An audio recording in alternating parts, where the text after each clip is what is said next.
47তম দিন, 47 হ্যাঁ 47তম দিন।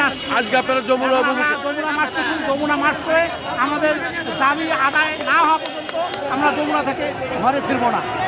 এর আগেও তো আপনারা গেছিলেন, পুলিশের বাধার মুখে পড়েছিলেন, আজকে কি মনে হয়? আজকে বাধার মুখে, আজকে গুলি হলেও আমাদের মৃত্যু হলেও আমরা যমুনা থেকে আমরা অধিকার আদায় করে নিয়ে তারপরে আমরা ঘরে ফিরবো।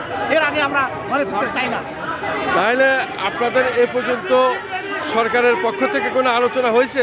সরকারের পক্ষ থেকে অনেকবার আলোচনা হচ্ছে, কিন্তু এই সার্বল বুঝছি এনারা আমাদের কথা মানে এই গুরুত্ব দিচ্ছেন না। আমাদের স্কুলগুলো অনেক আগেই এমপিও ঘোষণা দেওয়া দরকার। এনাকে না হওয়া পর্যন্ত আমাদের স্কুলগুলো এমপিও স্বীকৃতি সম্ভব হচ্ছে না। সংগঠনটার নাম বলেন আপনাদের সংগ্রামী ঔষধ। সংগ্রামী ঔষধ।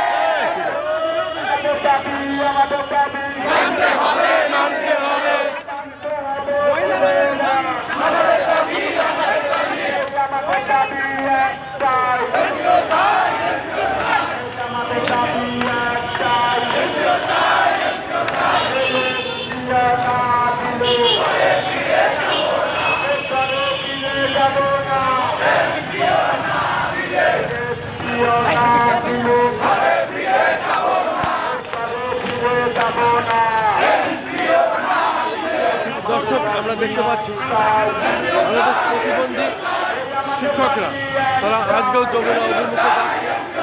এর আগেও তারা যমুনা অভিমুখে যাওয়ার সময় জাতীয় প্রেস ক্লাবের সামনে পুলিশ ব্যারিকেড দেয়, এবং আজকেও আমরা দেখছি পুলিশ সেভাবেই ব্যারিকেড দিচ্ছে এবং তারা হয়তো বা যেতে পারবে না।